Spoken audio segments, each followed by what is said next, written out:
Bonjour à tous. Aujourd'hui, début du chapitre, oui, dis-je bien, sur les probabilités. Avant de tomber dans le vif du sujet, en CST5, on a deux morceaux importants. On parle notamment de probabilité conditionnelle et d'espérance mathématique. Mais avant de tomber là-dedans, ça serait le fun qu'on se rappelle des bons souvenirs. Donc, c'est quoi une probabilité, comment ça fonctionne, puis un peu le vocabulaire aussi en lien avec ce chapitre-là, question qu'on soit moins perdu, puis qu'on soit même de l'utiliser plus tard dans le module, dans le chapitre qu'on va aborder. Alors, expérience aléatoire. Qu'est-ce que c'est ça? Alors, c'est une chose qu'on a vue, là, que ça fait déjà un petit bout que tu brasses là, dans ton parcours scolaire. Donc, une expérience aléatoire, c'est une expérience qui dépend, qui relève du hasard. Donc, par exemple, un traditionnel lancer de dés, on pige une carte dans un jeu de cartes, on a un boulier, donc on a des billes, par exemple, bleu, jaune, verte, et puis on pige une bille à l'intérieur d'un sac. Voici une expérience qui relève du hasard. Une expérience aléatoire simple se réalise en une étape. Donc, par exemple, je lance le dé une fois. Je pige une bille dans un sac de billes. Et une expérience aléatoire composée, c'est une expérience qui se fait en plusieurs étapes. Par exemple, je lance un dé et par la suite, je regarde si je suis capable de piger une dame de cœur, par exemple, dans un paquet de cartes. Donc, quand on a plusieurs étapes, on dit que c'est une expérience aléatoire qui est composée. Quand on dit qu'elle est simple, c'est une expérience qui se fait seulement en une seule étape. Donc, on vient de le dire, donne une expérience aléatoire. On vient d'en parler. Donc, le traditionnel lancer de dés à 6 faces, mais ça pourrait être tous les autres exemples que je vous ai mentionnés tout simplement. Vous ferez l'exemple qui suit. Vous allez voir, là, je vais laisser des petits trous comme à l'habitude. Donc, votre job par la suite, ça sera d'aller compléter les exercices que je n'aurai pas abordés. Donc, la question 2 sera détermine si l'expérience est aléatoire. Elle est simple ou composée. Donc, est-ce que ça se fait en une étape ou en plusieurs étapes? Vous devriez être à même de répondre à la question 2. Par la suite, l'univers des possibles.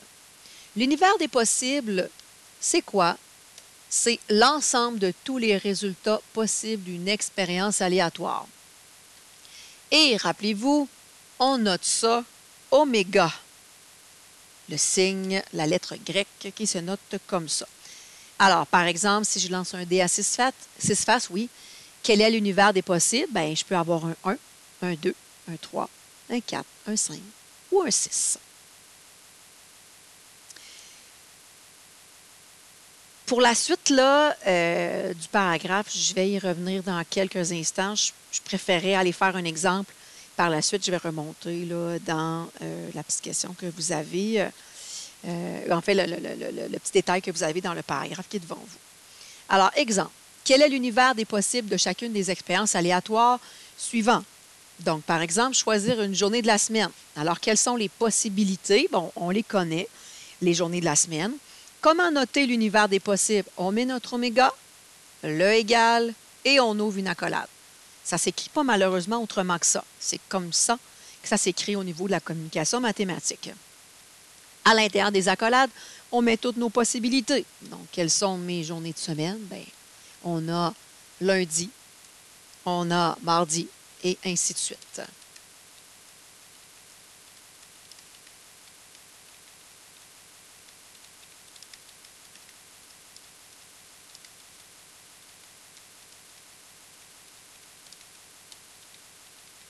On met une virgule entre chacune des possibilités dans notre accolade.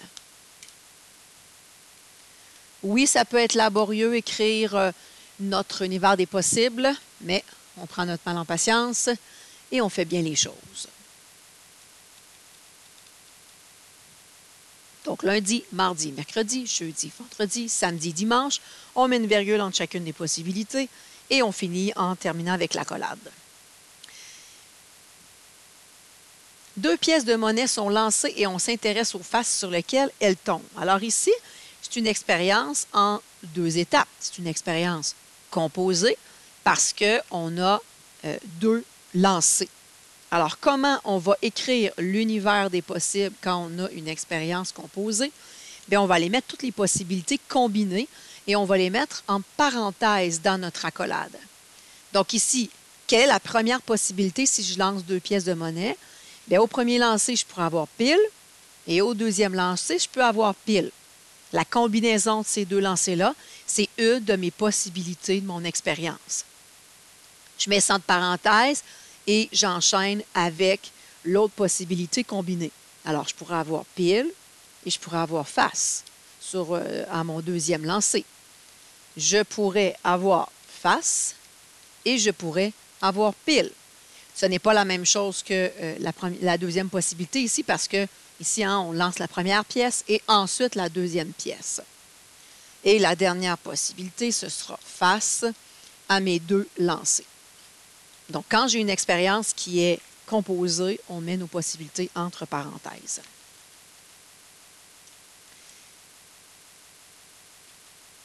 Je reviens avec ce que je vous disais. Là, j'ai laissé un petit aparté ici, là, tout seul ici. Là. Je reviens à ça. Le nombre total de résultats possibles dans une expérience aléatoire composée est égal à la multiplication du nombre de résultats possibles dans chacune des étapes. Rien ne vaut un exemple, question de clarifier la chose. Donc, par exemple, si je lance un dé et une pièce de monnaie, par exemple. Donc, je lance un dé par la suite, une pièce de monnaie, et j'aimerais savoir combien j'ai de résultats possibles à mon expérience. Je pourrais faire oméga, donc aller écrire l'univers des possibles, mais on l'a dit tantôt, ça peut être laborieux. Si on veut juste savoir le nombre de possibilités de mon expérience, bien, il y a une façon assez simple de gérer ça. On multiplie le nombre de résultats possibles à chacune des étapes. Alors, qu'est-ce que je veux dire par là? Donc, nombre de résultats possibles.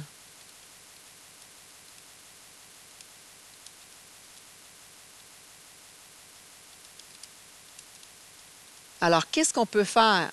Question de ne pas se taper notre oméga qui est notre univers des possibles. Alors, on multiplie le nombre de résultats possibles à chacune des étapes. Alors, lancer un dé. Combien j'ai de résultats possibles? J'en ai 6. Le 1, le 2, le 3, le 4, le 5, le 6. Donc, j'ai 6 résultats possibles. Et ma pièce de monnaie, j'ai pile ou face. Donc, j'ai 2 possibilités. Je multiplie ça et ça va être réglé. Donc ici, avec l'expérience composée ici, mais j'ai 12 résultats possibles. Donc si j'allais faire mon oméga, mon univers des possibles, mes combinaisons ici, j'en aurais 12 différentes.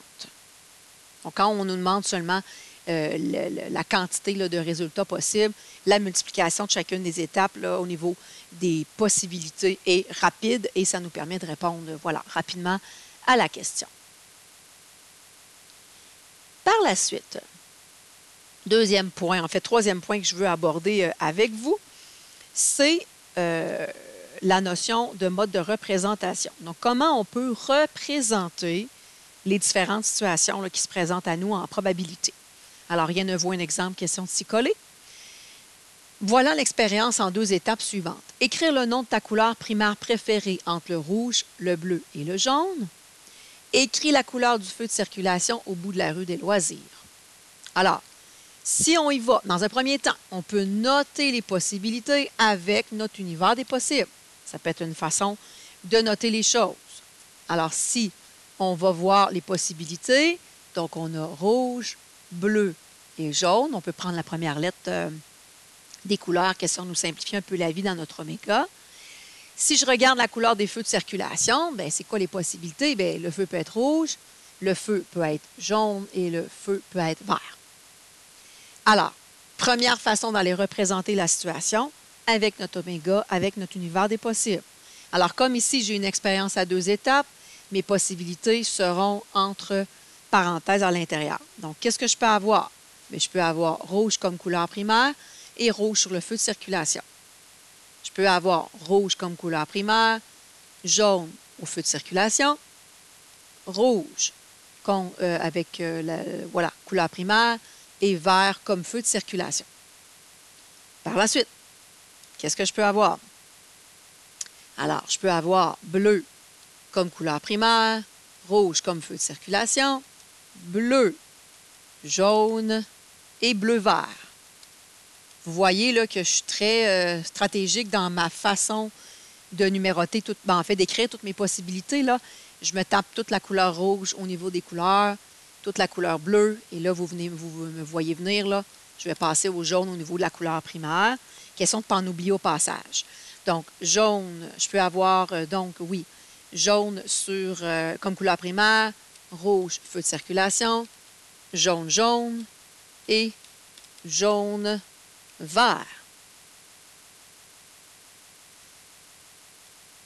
Je ferme mon oméga. Comment m'assurer que je n'oublie pas des possibilités? Fait que je reviens avec ce que je viens de vous dire il y a quelques instants. J'ai deux expériences. En fait, j'ai deux étapes dans mon expérience. Ici, j'ai 3 possibilités. Ici, j'ai 3 possibilités. 3 fois 3, 9. Alors, si je compte dans mon méga le nombre de possibilités, 1, 2, 3, 4, 5, 6, 7, 8, 9. Le compte est bon, alors j'en ai pas oublié au passage. Deuxième façon d'aller illustrer une situation avec des probabilités, c'est ce qu'on appelle le diagramme de Venn. Ça, c'est nouveau pour la majorité d'entre vous. Donc, c'est quoi un diagramme de Venn? C'est 2 ou 3 cercles qui se croisent. Ce qui va se croiser en plein centre, bien, ça va être nos possibilités qui se recoupent parmi nos deux étapes. Donc, ici, on a la couleur primaire. C'est la première chose que je regardais dans mon expérience. Donc, couleur primaire. Et j'ai aussi la couleur du feu de circulation. C'est important, quand on fait un diagramme de Venn, d'aller déterminer quels sont nos 2 ou 3 cercles, qu'est-ce que ça représente dans la situation. Alors, en plein centre, on va aller mettre ce qui est commun aux deux événements, là, aux deux éléments qu'on a ici. Alors, couleur primaire, feu de circulation. Je pourrais peut-être aller vous les réécrire, là. Donc, couleur primaire, on avait rouge, bleu et jaune. Et feu de circulation, on a rouge, jaune et vert. Alors, qu'est-ce qui est commun à ces deux éléments-là? Bien, le rouge est commun et le jaune est commun. Donc, quand c'est commun, on va aller le mettre à l'intérieur du centre de notre diagramme de Venn parce que cette section-là est commune aux deux éléments. Donc, je vais aller mettre couleur rouge ici et couleur jaune ici, commune aux deux éléments. Qu'est-ce qui nous reste au niveau de la couleur primaire? Bien, on a le bleu qui n'est pas commun à l'autre. Donc, on va aller le mettre ici dans la section qui est seulement dans la couleur primaire.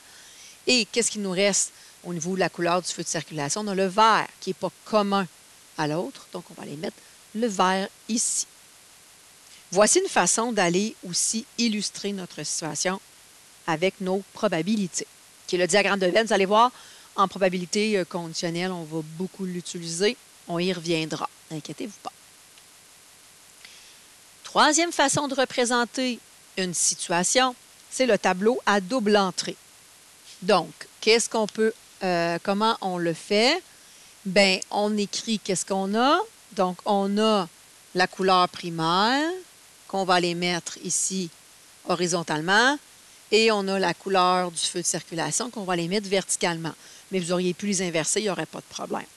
Alors, au niveau de la couleur primaire, on avait notre rouge, on avait notre bleu et notre jaune. Au niveau du feu de circulation, le feu de circulation peut être rouge, jaune et vert. Et à l'intérieur, ici du tableau, on va aller mettre nos possibilités, un peu comme on le fait avec notre univers des possibles, avec notre oméga. Donc ici, c'est quoi la possibilité ici? Bien, c'est rouge, rouge, Ici, c'est quoi la possibilité? C'est rouge, bleu. Ici, c'est rouge, jaune. Et on continue comme ça à compléter notre tableau. Ça nous permet d'aller illustrer toutes nos possibilités. Donc, j'y vais rondement. Je vous laisse le faire en même temps que moi.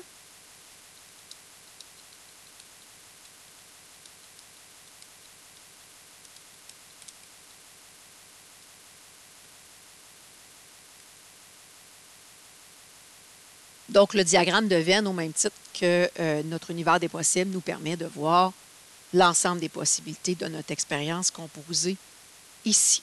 Voici une autre façon, encore une fois, d'aller représenter notre situation en probabilité. Dernière façon d'aller illustrer la chose, puis vous allez voir, là, je vais y aller assez rondement, là, c'est le fameux diagramme en arbre là, que vous avez peut-être en aversion, là, que vous avez vu notamment en secondaire 1. Alors, je vous rappelle à quoi ça ressemble un diagramme en arbre. Donc, on a un départ. On a, qu'est-ce qui se passe? Bien, on a la couleur primaire. On avait aussi ici la couleur du feu de circulation.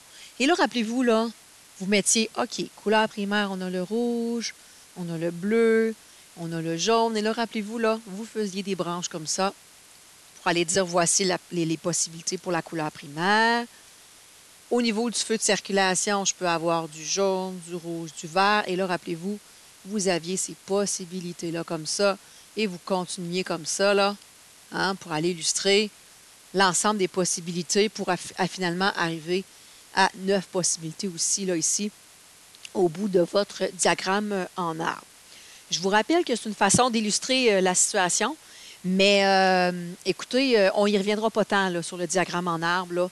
Rassurez-vous, on va utiliser les autres modes de représentation par la suite là, dans le chapitre, dans le module.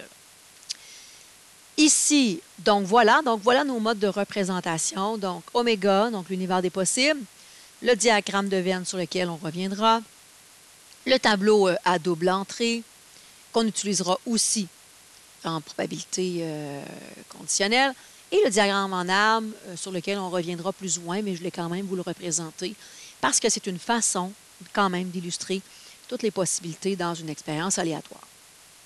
Au niveau de l'exemple ici en bas, je vous laisse faire tout ça à la suite de ma vidéo. Maintenant,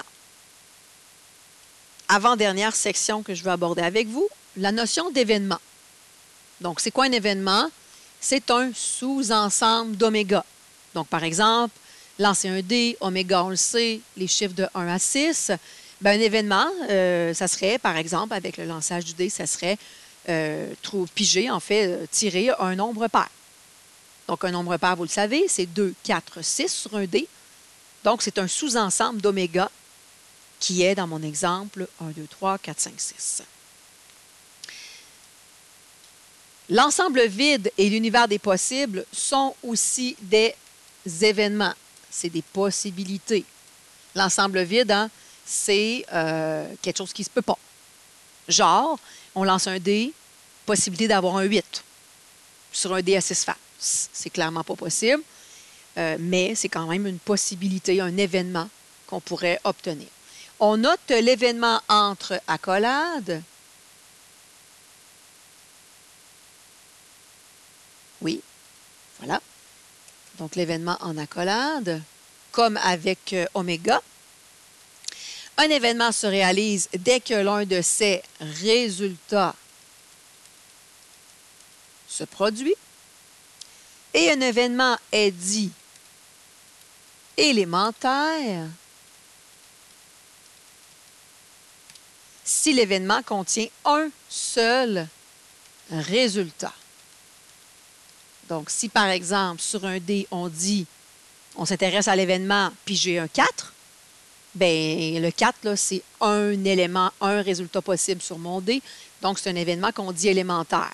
Mais si je vous parle des nombres pairs sur un dé, pour revenir à l'exemple que je vous parlais, bien, ça, ce n'est pas un événement élémentaire. Parce qu'un nombre pair sur un dé, on peut avoir 2, 4 et 6. Donc, ce n'est pas un seul résultat possible. Donc, ce ne serait pas considéré comme un événement élémentaire.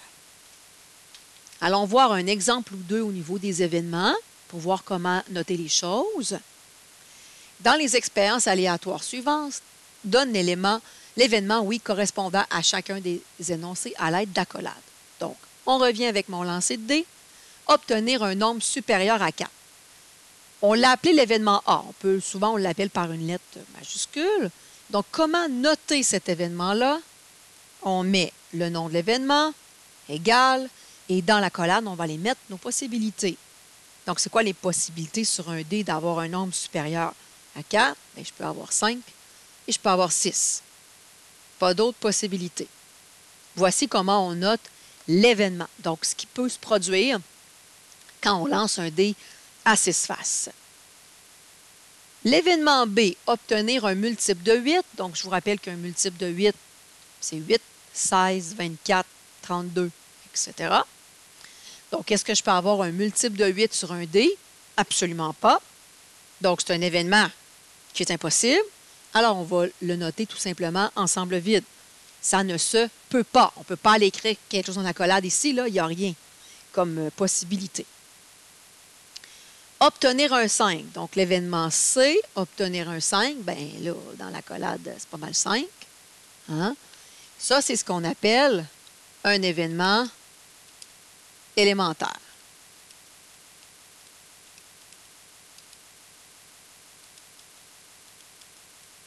Parce qu'il y a un élément à l'intérieur de mon accolade. Donc, c'est un événement qu'on dit élémentaire.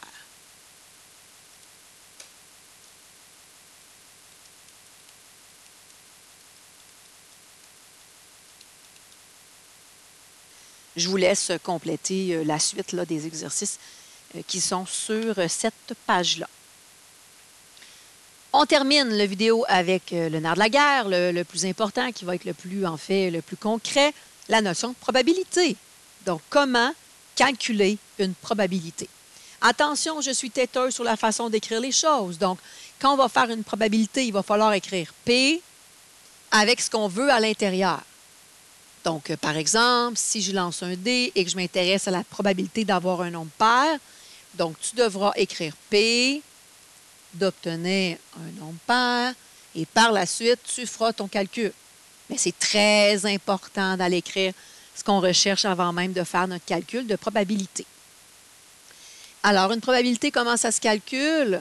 C'est le nombre de cas favorables sur le nombre de cas possibles. Donc, ce qui nous intéresse sur le total. On peut l'écrire comme ça si vous le désirez.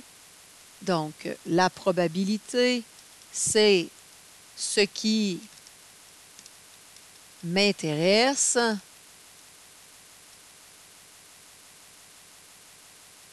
sur le nombre de possibilités totales. Moi, je dis souvent total là, pour y aller rapido. Si ça peut vous aider là, au niveau du vocabulaire, n'hésitez pas à vous écrire ça. Donc, c'est toujours ce qui m'intéresse sur le total.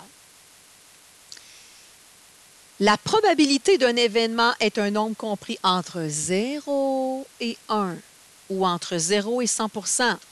Si vous calculez une probabilité et que ça vous donne 2,24, on a un problème. 2,24, c'est 224%.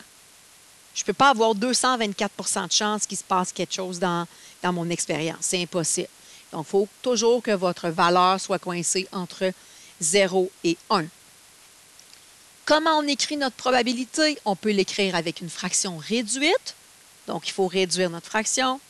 On peut l'écrire en pourcentage. C'est souvent beaucoup plus parlant si on le fait comme ça. Et on peut l'écrire en nombre décimal, donc le laisser en nombre à virgule. Lorsque deux ou plusieurs résultats ont les mêmes chances de se produire dans une expérience aléatoire, on dit qu'ils sont équiprobables. Donc, par exemple, encore une fois, je reviens avec mon dé. Probabilité d'avoir un 1, c'est une chance sur 6. Probabilité d'avoir un 5, c'est une chance sur 6. C'est la même probabilité. Donc, on dit que ces deux événements-là vont être équiprobables. Allons nous rappeler des bons souvenirs, comment calculer une probabilité. On reprend notre dé. Événement, obtenir un nombre supérieur à 4.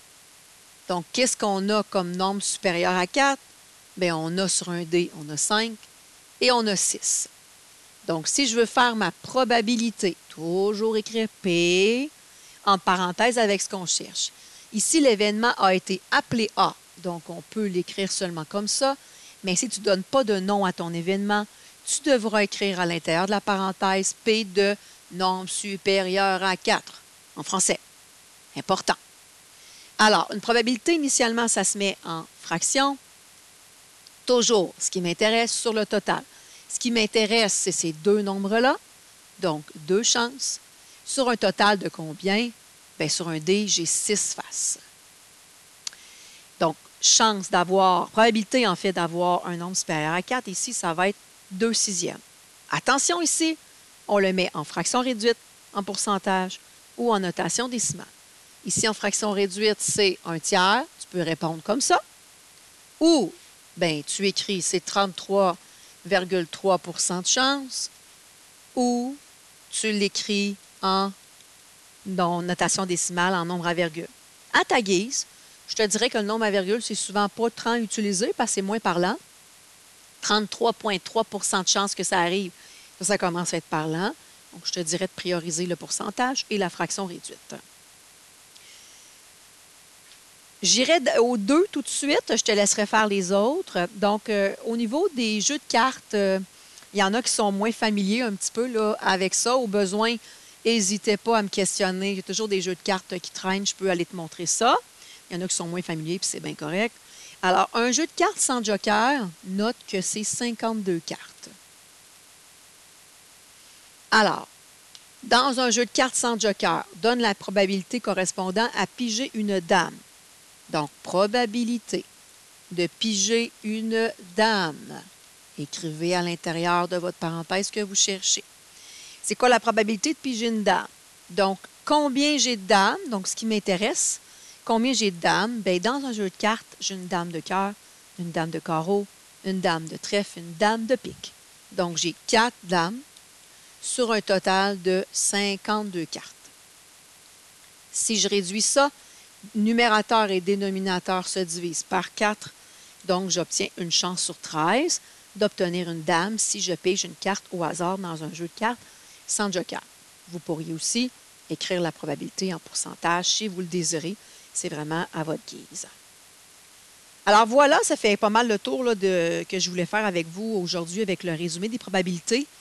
Attention, important de bien saisir nos bases, bien maîtriser nos bases pour après ça faire d'autres choses. Donc, prenez le temps de faire les petits exercices. Question, comme je dis, que vos assises, vos fondations soient solides. Par la suite, on pourra passer à autre chose. Alors voilà, on ne lâche pas.